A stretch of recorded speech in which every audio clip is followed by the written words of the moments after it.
Assalamualaikum warahmatullahi wabarakatuh. Oke, kita lanjutkan saja ceritanya. Yes. Bab 91, Anda tidak memiliki semangat aristokrat. Meskipun Nyonya Xie tidak berkata apa-apa lagi, yang lain juga tidak bodoh. Jelas sekali mengapa Nyonya Xie sangat marah dan ingin menghukum Xie Jing kali ini. Namun, wanita tua itu memiliki otoritas besar atas Xie Jing, jadi tidak ada yang berani mengatakan apapun. Ketika Xie Jing menghadapi pertanyaan Nyonya Xie, wajah cantiknya penuh dengan ekspresi kompleks, ini benar-benar bukan aku. Mau tak mau dia menatap ke arah Ye Yan. Jika dia mempunyai kemampuan ini, mengapa dia melakukan hal yang memalukan seperti itu? Nyonya Xie tua menatapnya dengan wajah gelap untuk beberapa saat, tidak dapat menemukan alasan untuk bertanya. Adapun Ye Yan, dia sama sekali tidak ragu. HMPH, tunggu saja. Nyonya Xie tidak bisa duduk diam untuk beberapa saat. Dia mengucapkan kata berikutnya dan ingin memutuskan komunikasi. Dia harus segera menghubungi keluarga Huang dan menanyakan apa yang terjadi. Saat itu, Ye Yan berkata dengan tenang, "Nenek, ada satu hal lagi." Ekspresi Nyonya Xie menegang, seolah dia sudah menebak apa yang akan dia katakan, dan dia bertanya dengan kaku, "Ada apa?" Soal kerja sama Xie dengan grup Ambro, apa tidak perlu dijelaskan? Begitu dia mengucapkan kata-kata tersebut, suasana di dalam ruangan langsung menjadi sunyi. Nyonya Xie baru saja menghentikan kerjasama dengan Ambrox Jitun dengan cara yang sangat tegas. Bahkan jika orang dengan wajah baik seperti dia mengetahui bahwa dia salah, dia tidak akan pernah mengakuinya secara langsung. Semua orang sudah siap secara mental, dan mereka menganggapnya sebagai persetujuannya dan terus melakukan apapun yang harus mereka lakukan. Aku tidak menyangka kalau Ye Yan, menantu laki-laki yang datang ke rumah, begitu bodohnya hingga dia benar-benar memilihnya dengan jelas. Nyonya Xie tua menatap Ye Yan, matanya begitu muram hingga dia bisa meneteskan air. "Kamu bisa mengambil keputusan sendiri," dia berkata dengan dingin, nadanya sangat berbahaya. Namun, Ye Yan sepertinya tidak mendengarnya sama sekali. Dia tampak tenang seolah sedang bertanya tentang cuaca. "Kami tidak bisa mengambil keputusan. Nenek, kamu sendiri yang menghentikan masalah ini. Tentu saja, jika kamu mau, lanjutkan. Kamu harus mengatakannya sendiri." Kali ini, di seberang lautan luas video, para eksekutif di ruang konferensi bisa merasakan hawa dingin memancar dari tubuh Ni Xie. "Xie Jing, apakah kamu juga bersungguh-sungguh?" kata Nyonya Xie. Pada saat ini, Xie Jing sedang memikirkan sesuatu dengan linglung, dan dia tiba-tiba sadar ketika dia mendengar seseorang memanggil namanya.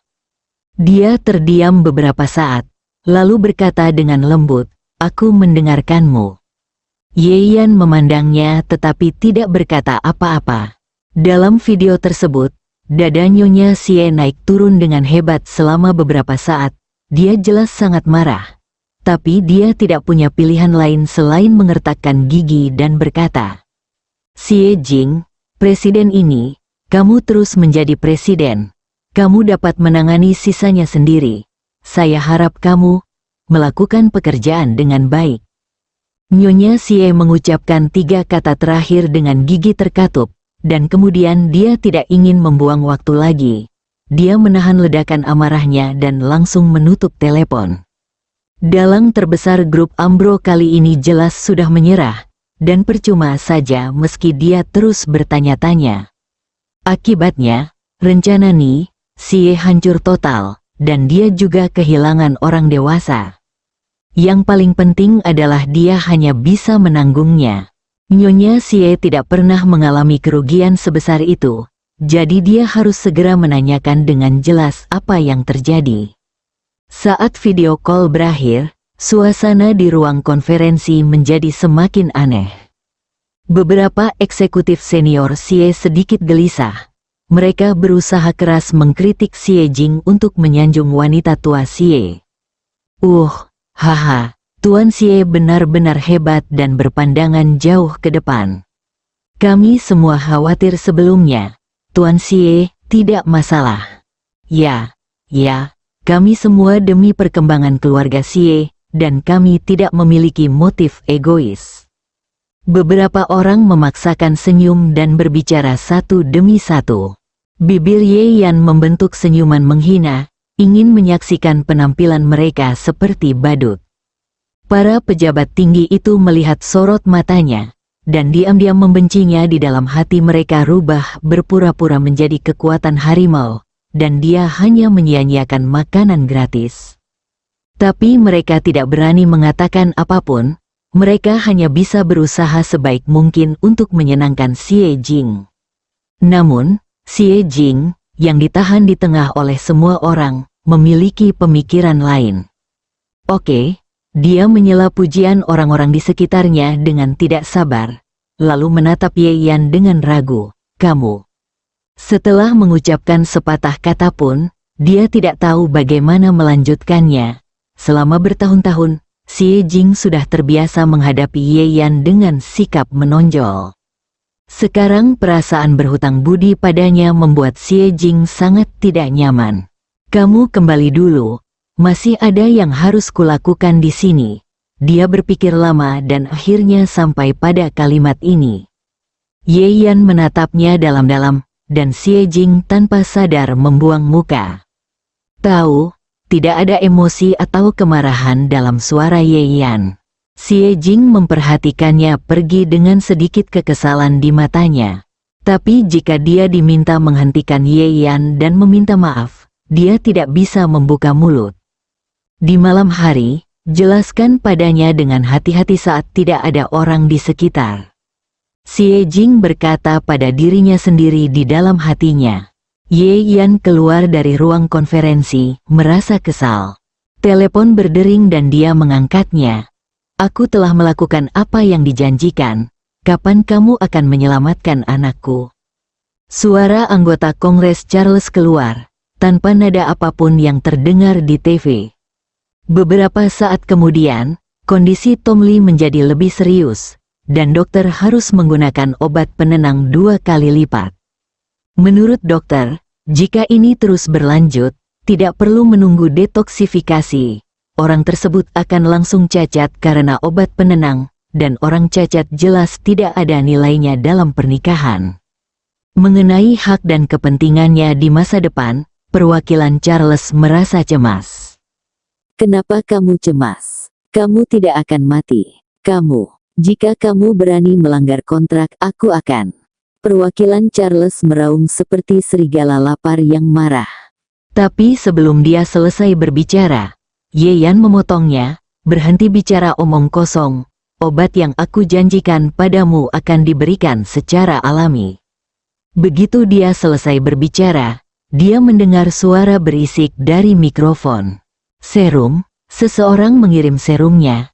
Sebaiknya kau tidak berbohong padaku. Perwakilan Charles membatalkan kalimatnya dan segera menutup telepon. Ye Yan tidak peduli, karena pihak lain tetap akan melawannya.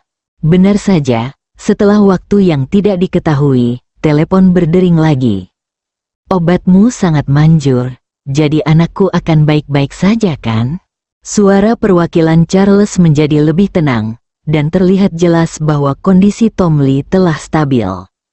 Tentu saja, Ye Yan berkata, lalu berhenti dan menambahkan dengan ringan, selama aku mengirim seseorang untuk mengantarkan obat kepadanya setiap hari. Di ujung lain telepon, perwakilan Charles berhenti bernapas sejenak, dan suaranya tiba-tiba menjadi lebih keras. Apa maksud Anda dengan ini? Ye Yan mencari tempat yang tenang untuk duduk dan berkata tanpa basa-basi, artinya aku tidak percaya padamu. Apa kamu tidak mengerti? Kamu, perwakilan Charles tercekik oleh kata-katanya yang sederhana dan lugas.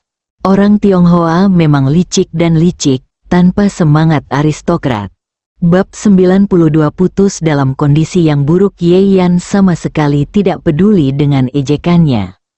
Saat berhadapan dengan politisi, menurut saya tidak ada salahnya berhati-hati. Perwakilan Charles tidak dapat mengingat sudah berapa lama dia tidak tersentuh. Depresi di hatinya hampir membuatnya muntah darah. Apa yang kamu inginkan? Dia menelan amarahnya dan mengertakkan gigi. Selama kamu jujur dan menunggu sampai orang-orang Sie pulang dengan selamat, dengan sendirinya aku akan memberimu resep untuk menyembuhkan putramu sepenuhnya. Senator Charles terdiam. Setelah beberapa saat, terdengar suara di telepon, "Oke." Nada suaranya sangat tenang, dan setelah mengucapkan satu kata, dia menutup telepon. Ye Yan mengangkat alisnya. Anggota Kongres Charles ini sepertinya bukan orang yang mudah menyerah. Sepertinya dia harus membiarkan grup Ambro maju untuk memperkuat keamanan di sekitar Xie Jing. Segera setelah semuanya diatur, sebuah pesan muncul di layar ponsel. "Kemarilah, sesuatu terjadi." Itu Xie Jing, berjalan ke kamarnya. Xie Jing menyilangkan tangan dan berdiri di dekat jendela seolah dia khawatir. Dia mengenakan gaun slim fit hari ini, memamerkan sosok cantiknya. "Ada apa?" Mata Ye Yan berbinar dan dia bertanya dengan tenang. Xie Jing mengerucutkan bibir tipisnya. Dia membuat pilihan itu pada sore hari. Meskipun dia terpaksa melakukannya, dia tetap memilih untuk melepaskan Ye Yan. Sekembalinya ke kamar, Xie Jing memikirkannya. Meskipun Ye Yan tidak memiliki banyak kemampuan, dia selalu berdiri di sisinya setiap kali terjadi sesuatu. Sekarang saya melakukan ini, saya merasa sedikit bersalah. Sebenarnya aku menelepon Ye Yan untuk menjelaskan. Tapi entah kenapa, begitu dia mendengar suara dingin Ye Yan, hatinya bergejolak. "Tidak bisakah aku memintamu untuk datang jika tidak terjadi apa-apa?" Xie Jing berkata dengan nada buruk. Ye Yan tampak tenang dan berkata dengan tenang, "Tentu saja, aku hanyalah menantu yang datang berkunjung. Aku bisa datang dan pergi begitu aku menelepon. Bukankah itu hal yang benar untuk dilakukan?" "Kamu?" Wajah cantik Xie Jing menjadi dingin karena marah. "Aku tahu kamu marah. Tetapi dalam keadaan seperti itu, aku hanya setuju." Ye Yan tertawa kecil, tapi tidak ada kehangatan dalam senyumannya. "Aku mengerti, kamu tidak perlu menjelaskannya." Xie Jing mengertakkan gigi, tapi sekarang dia tidak ingin menjelaskan apapun. "Keluarga Xie telah membesarkanmu selama bertahun-tahun, tapi mereka membiarkanmu disalahkan sekali saja. Dan bukankah masalahnya sudah terselesaikan sekarang? Apalagi yang harus kamu keluhkan?" "Aku tidak mengeluh, aku hanya mengatakan faktanya." Ye Yan tidak kembali ke kamarnya, tapi berjalan semakin cepat. Baru setelah dia tiba di taman hotel dia merasa sedikit lebih baik.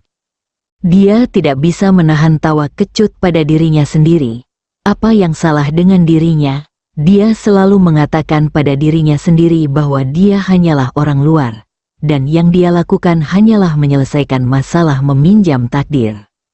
Dan dia juga tahu bahwa Xie Jing, entah dia mencintai atau membencinya, mengincar identitas Ye Yan. "Tapi kenapa aku masih merasa tidak bahagia?" Ye Yan menghela nafas dan tidak ingin kembali ke kamar. Dia hanya akan meninggalkan hotel dan berjalan-jalan. "Ketika saya berjalan ke pintu hotel, saya melihat Xie Kaidong masuk. Wajahnya tidak lagi memiliki angkuh dan angkuh seperti sebelumnya. Bukan hanya bajunya yang acak-acakan, rambutnya pun berantakan, bahkan ada bekas tamparan di wajahnya. Rasanya seperti saya baru saja dipeluk dan dicintai oleh beberapa pria bertubuh besar." Bagi Xie Kaidong, hari ini bisa dikatakan sebagai momen surga dan momen neraka. Dia sangat bersemangat menunggu untuk tampil di TV, tetapi dia tidak pernah menyangka akan dipukuli dan dibuang kerah bajunya seperti sampah. Xie Kaidong juga melihat Ye Yan saat ini, ekspresinya berubah. Dia terlihat sangat malu. Tentu saja dia tidak ingin ditabrak oleh kenalannya. Jadi dia menunggu lama sebelum memutuskan untuk bergegas ke hotel dan kembali ke kamarnya. Tanpa diduga, Ye Yan benar-benar melihatnya. Apa yang kamu lihat saat menunggang kuda, dasar jalang, minggir. Suaranya yang nyaring membuat orang-orang di sekitarnya menoleh ke samping. Ketika Xie Kaidong melihat bahwa dia telah menarik lebih banyak perhatian, dia menjadi cemas dan ingin segera pergi. Dia mengulurkan tangannya untuk mendorong Ye Yan keluar dari sini. Ye Yan menyipitkan matanya sedikit tapi tidak bergerak. Xie Kaidong merasa seperti didorong ke dinding. Bukan saja dia tidak mendorong, dia juga terkejut dan terhuyung mundur beberapa langkah. Keraguan melintas di benaknya sejenak. Bukankah pecundang ini terlihat sangat lemah sebelumnya? Namun segera, keraguan ini digantikan oleh rasa malu yang luar biasa. Aku akan membunuhmu, api jahat menyerbu ke dalam otaknya, menyebabkan Xie Kaidong tetap menggeram, mengepalkan tinjunya dan meninju wajah Ye Yan. Ye Yan mengangkat tangannya dengan ringan dan meraih pergelangan tangannya.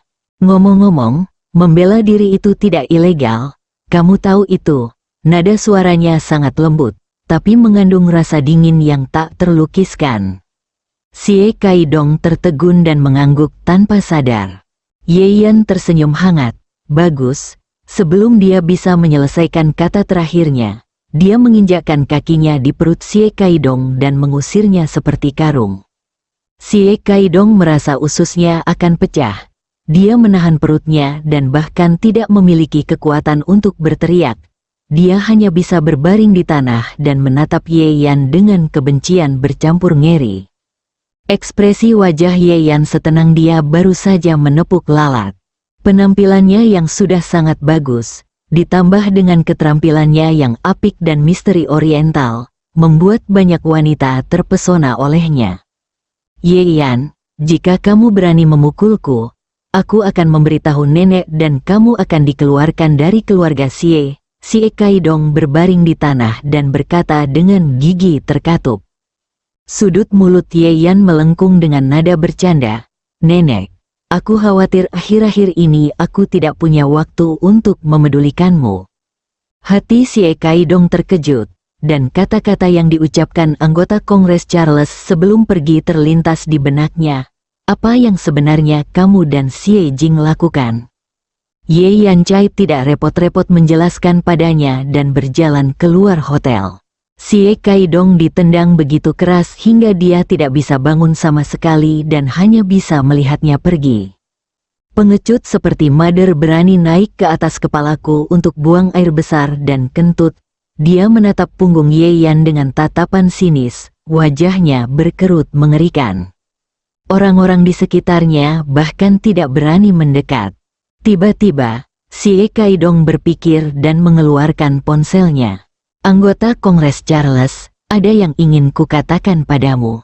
Ye Yan sedang berjalan-jalan di Inggris, dan setelah dibunuh oleh Xie Kaidong, depresi di hatinya akhirnya hilang. Tiba-tiba, langkahnya terhenti sebentar, tapi kemudian kembali ke kecepatan aslinya.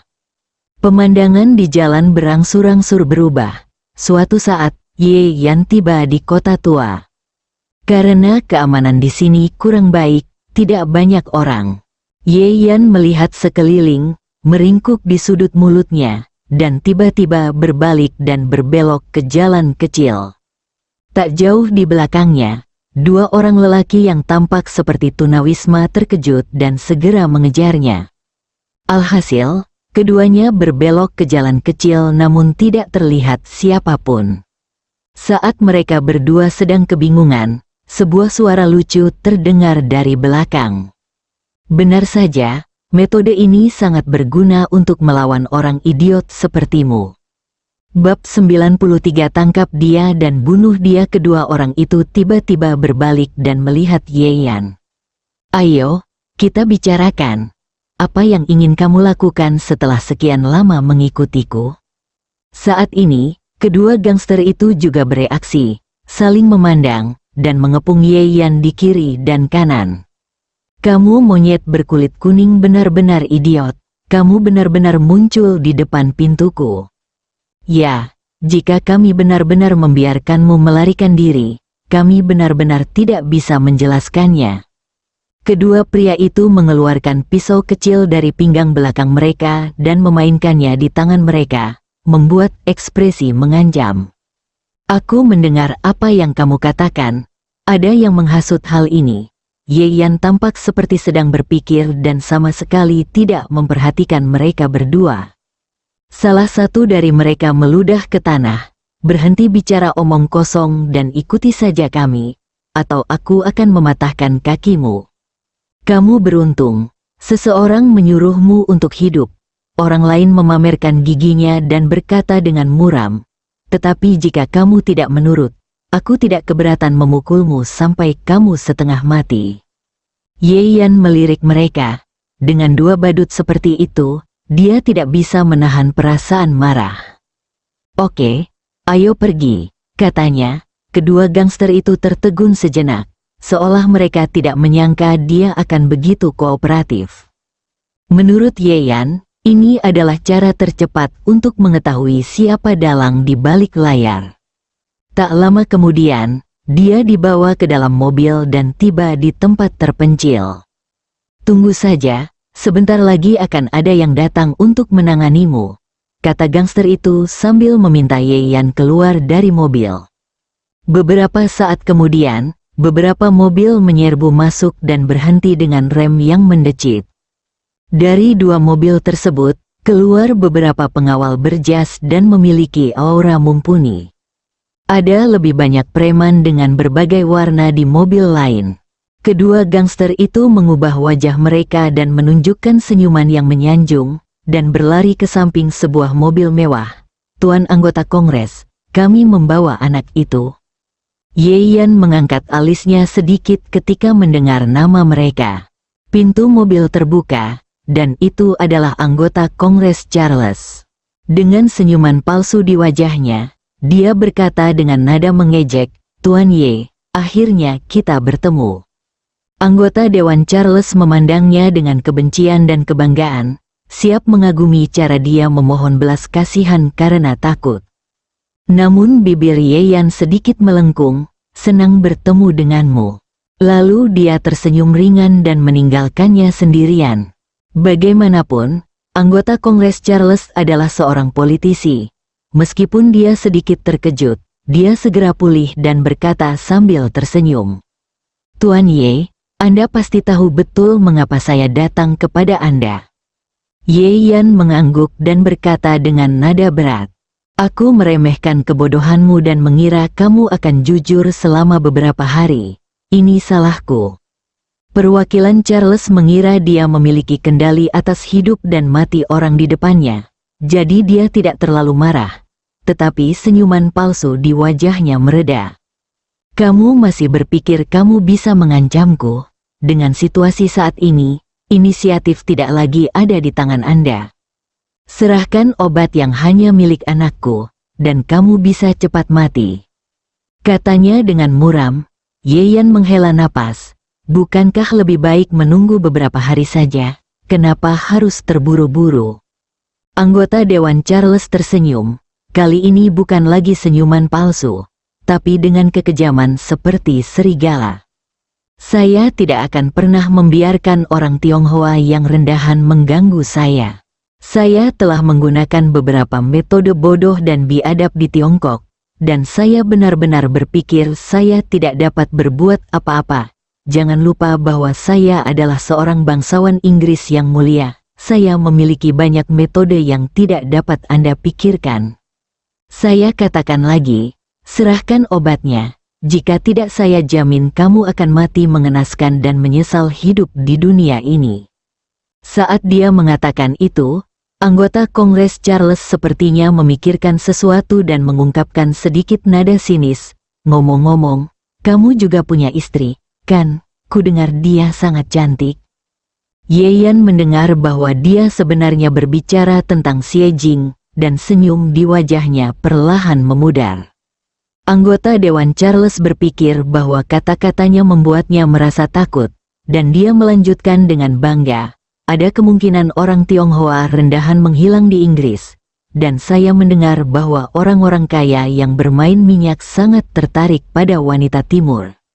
Ekspresi Ye Yan sudah benar-benar memudar, namun ada hawa dingin yang menusuk tulang di matanya. Jadi, sebaiknya kamu berpikir baik-baik, jika tidak, istrimu belum tentu menjadi mainan seseorang. Senator Charles mencibir dan mengancam. Kamu sedang mencari kematian, Ye Yan berkata dengan lembut. Tidak ada gelombang dalam nadanya, tapi mengandung niat membunuh. Anggota Dewan Charles secara naluriah membeku, tetapi kemudian dia tertawa pada dirinya sendiri karena dia terlalu gugup. Dia memandang Ye Yan seolah-olah dia adalah seorang psikopat. Seperti yang diharapkan, mereka adalah orang-orang dari negara kelas bawah, dan mereka masih belum memahami situasinya sampai sekarang. Pernahkah Anda melihat orang-orang ini? Perwakilan Charles mengulurkan tangannya dan memberi isyarat yang tidak jelas. Kamu harusnya tahu tentang Henry si Hyena. Kamu menggunakan grup Umbro untuk menghancurkan geng mereka. Orang-orang ini sangat ingin mencari kesempatan untuk membalas kamu. Ye Yan menunjukkan ekspresi setengah tersenyum. Apakah aku menggunakan grup Umbro? Anggota Dewan Charles sedikit mencibir. Kenapa? Menurutmu saya adalah anak seperti Tom yang belum pernah melihat angin dan ombak. Grup Umbro sangat mementingkan kerjasama ini. Bukan tidak mungkin untuk memotret beberapa pengawal pribadi mereka untuk membantumu memecahkan masalah ini. Tapi kamu begitu bodoh sampai berani keluar sendirian, sehingga menyelamatkanku dari banyak masalah. Ye Yan sama sekali tidak panik, bahkan ingin tertawa kecil. Tapi menurutku orang-orang kali ini tidak sebaik kelompok terakhir. Dia berkata dengan nada yang sangat serius. Mulut anggota Dewan Charles sedikit bergerak. Hyena Henry dan orang-orangnya yang paling cakap pada dasarnya dikirim ke pabrik dan bar yang ditinggalkan. Sekarang mereka semua adalah anggota periferal, dan mereka bahkan tidak membawa senjata. Tentu saja, tidak satu pun dari mereka pernah melihat Ye Yan. Berhentilah bicara omong kosong, cukup berurusan dengan orang yang bebas untuk semua sepertimu. Dia mencibir, nadanya menjadi tidak sabar. Aku ingin bertanya padamu untuk terakhir kalinya, maukah kamu memberiku obat untuk menyembuhkan anakku? Ye Yan tersenyum dan mengucapkan dua kata, tidak. Wajah perwakilan Charles berubah muram. Mencari kematian, dia berbalik, mengangkat tangan, dan memerintahkan dengan nada acuh tak acuh, tangkap dia, minta apa yang kuinginkan, lalu bunuh dia. Setelah mengatakan itu, dia masuk ke dalam mobil tanpa menoleh ke belakang. Dia adalah calon bangsawan Inggris, dan hal-hal kotor seperti itu tidak pantas untuk menodai matanya. Dia hanya perlu duduk tegak dan menunggu hasilnya. Sebuah simfoni diputar di limusin. Perwakilan Charles memejamkan mata untuk beristirahat, dan samar-samar mendengar jeritan di telinganya. Itu pasti berasal dari orang bernama Ye ketika dia disiksa. Orang kampung Cina yang bodoh, ini adalah akhir dari sikap tidak tahu malu. Bab 94 Selamat bertukar pengalaman anggota Dewan Charles berpikir dengan nada mengejek. Dong dong dong, jendela mobil terbanting. Begitu cepat, tampaknya Ye Yan hanyalah seorang yang lemah. Anggota Kongres Charles memikirkan hal ini. Tetapi dia tidak berniat untuk segera keluar dari mobil. Sebaliknya, dia mengangkat tangannya untuk memberi isyarat kepada orang-orang di luar untuk menunggu.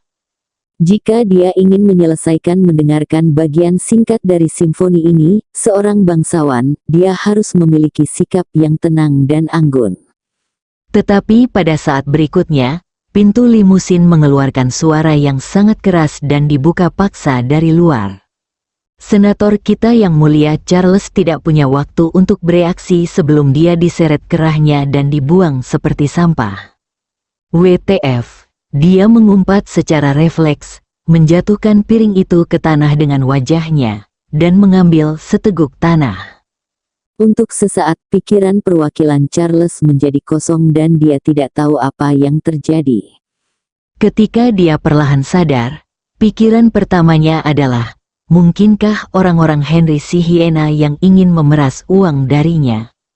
Sial, jika dia tidak menemui banyak perlawanan karena asal Cina, dia akan membina sekelompok bawahan langsung. Lebih baik kita mengurangi berurusan dengan orang-orang yang putus asa ini di masa depan. Perwakilan Charles bangkit dari tanah dengan rasa malu. Dia hendak berbicara, tetapi tiba-tiba tertegun. Ye Yan menatapnya dengan tenang dan acuh tak acuh, dengan senyuman tipis yang terkesan mengejek namun sangat dingin. Apakah ini cara yang digunakan para bangsawan Inggris? Menurutku, itu hanya rata-rata. Anggota Dewan Charles merasakan hawa dingin merambat di punggungnya. Dia melihat sekeliling tanpa sadar, dan apa yang muncul di matanya adalah pemandangan yang lebih mengerikan. Preman sewaan itu tergeletak di tanah dalam keadaan berantakan, dan ketakutan akan kematian terlihat di wajah semua orang. Saat ini, perwakilan Charles menyadari bahwa ketika dia baru saja bangun, tangan dan wajahnya berlumuran darah. Anggota Kongres yang selalu dimanjakan itu merasakan perutnya mual, dan dia memuntahkannya, semua keanggunan dan keanggunannya lenyap. Ye Yan melihat penampilannya yang jelek dengan ekspresi tenang. Setelah beberapa saat, perwakilan Charles akhirnya sadar dan menatap Ye Yan dengan tatapan ketakutan. Saat ini, Ye Yan telah menjadi iblis di matanya. Kamu, dia merasa tenggorokannya kering dan kesulitan mengeluarkan sepatah kata pun. Kenapa repot-repot? Ye Yan berkata tanpa menunggu dia bicara. Meskipun aku membencimu, aku terlalu malas untuk berurusan denganmu. Dan aku memang berencana memberimu penawar yang sebenarnya sebelum aku pergi. Tapi kamu tidak percaya, dan dia berkata dengan lembut seolah menghela nafas. Kamu seharusnya tidak mengancamku dengan Xie Jing. Suaranya lembut, tapi penuh dengan niat membunuh yang tak tergoyahkan. Wajah perwakilan Charles sangat pucat. Dia tidak pernah merasakan kematian begitu dekat dengannya. Dia bahkan bertanya-tanya apakah dia sedang mengalami mimpi buruk.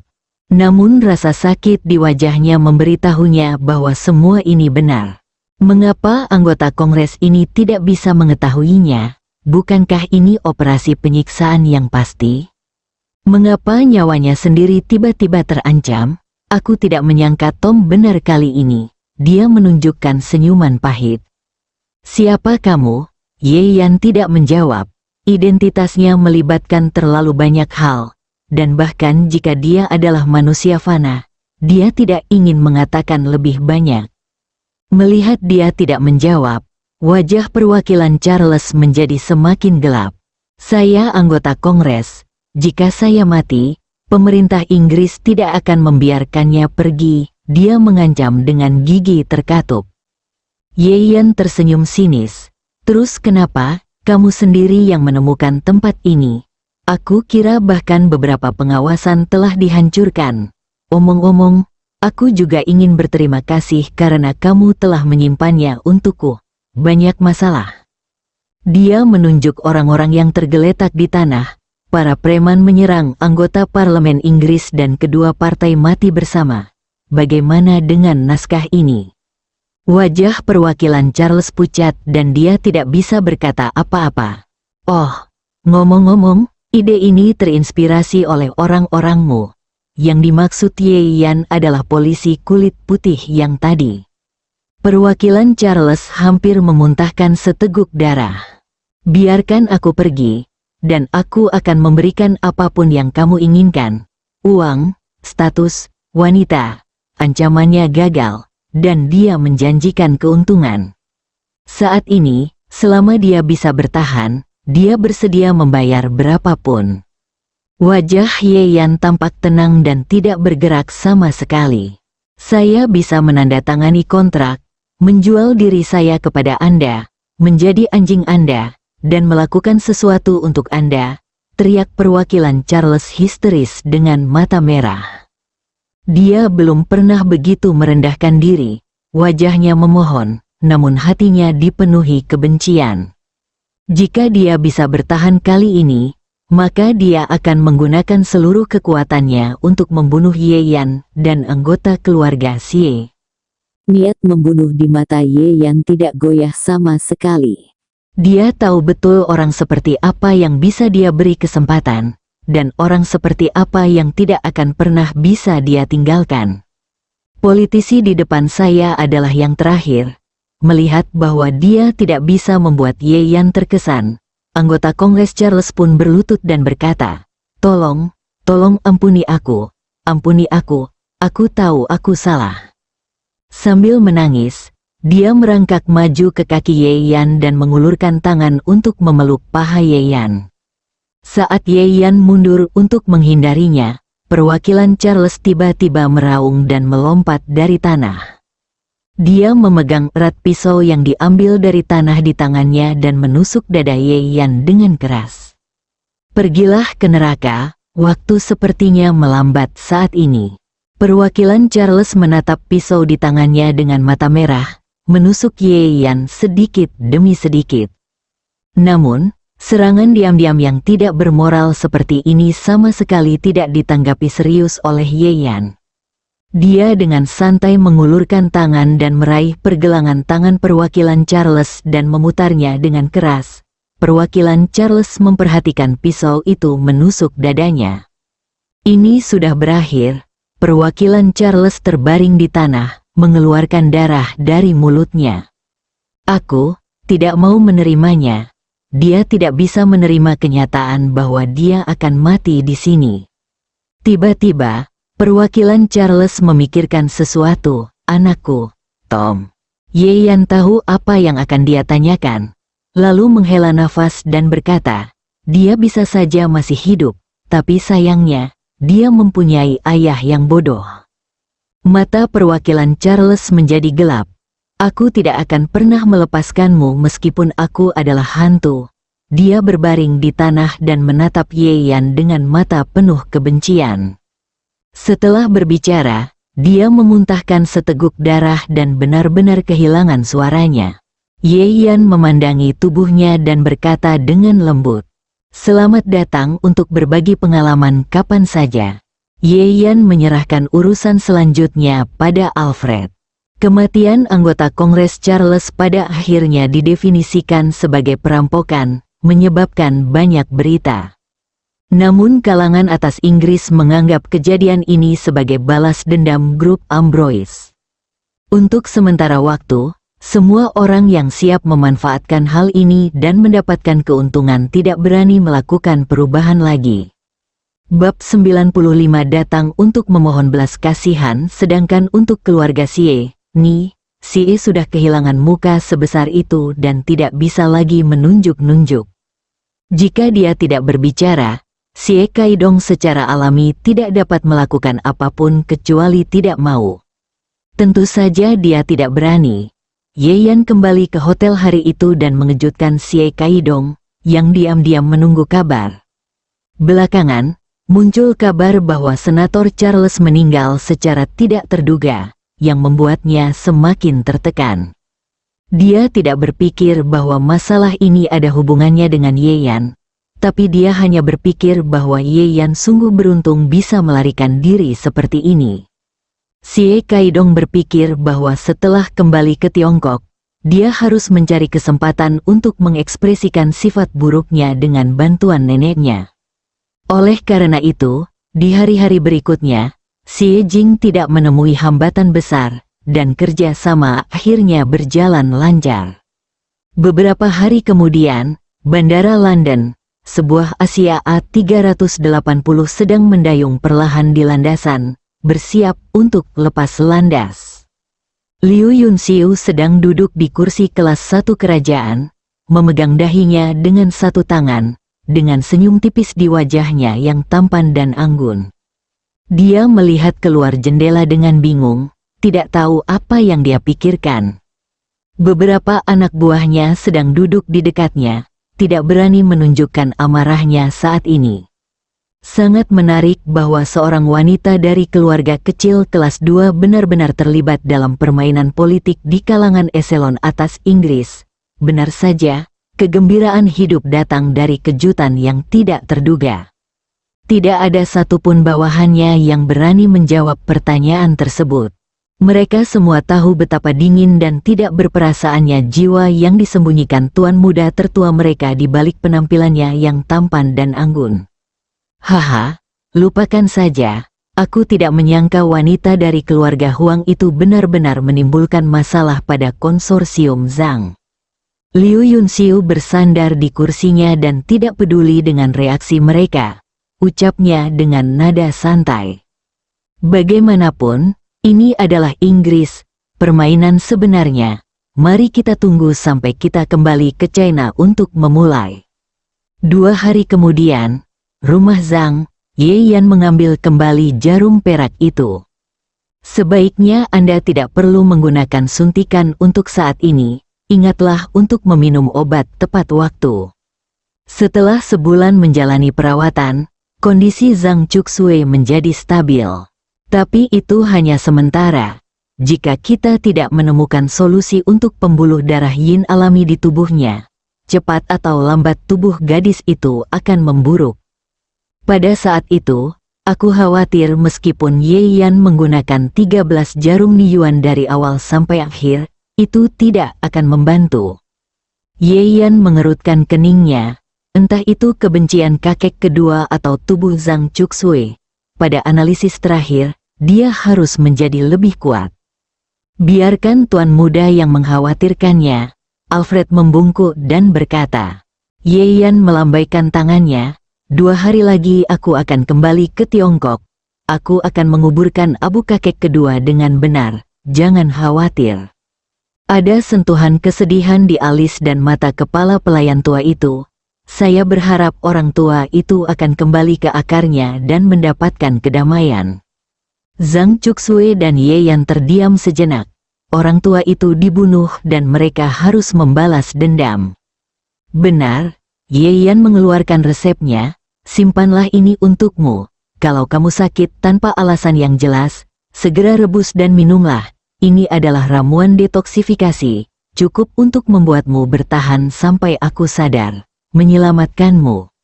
Pembunuh kakek kedua mungkin masih berada di Inggris, jadi Ye Yan harus berhati-hati. Alfred mengambilnya dengan hati-hati, mengetahui betul betapa berharganya resep tersebut. Saudaraku, kamu sendiri harus berhati-hati. Ada keengganan dalam nada bicara Zhang Chuxue. Di dalam hatinya, Zhang Chang'an dan Ye Yan adalah orang-orang yang memberikan 2 nyawa. Jadi mereka membuatnya merasa sangat bergantung. Saat ini, seorang pelayan mengetuk pintu dan masuk. Nyonya Lu dan keluarganya ada di sini, katanya. Ye Yan hanya bisa mencibir. Ini adalah kesalahan yang disengaja. Dia sebenarnya tahu bahwa seseorang akan melaporkannya terlebih dahulu. Zanru diberhentikan dari jabatannya lama setelah Senator Charles membuat pernyataan di televisi. Lu Fenghua dan yang lainnya secara alami menyadari bahwa apa yang telah mereka lakukan telah terungkap.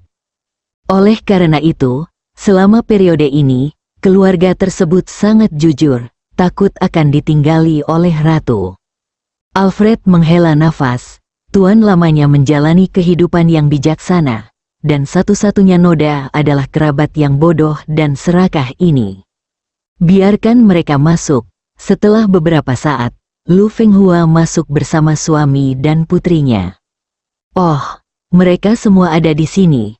Kali ini dia tidak lagi sombong seperti sebelumnya, melainkan berkata sambil sedikit tersenyum. Melihat Ye Yan dan yang lainnya mengabaikannya, mata Lu Fenghua berkilat marah, tapi dia tidak berani mengatakan apapun. Dia menarik Zanrou dari belakang.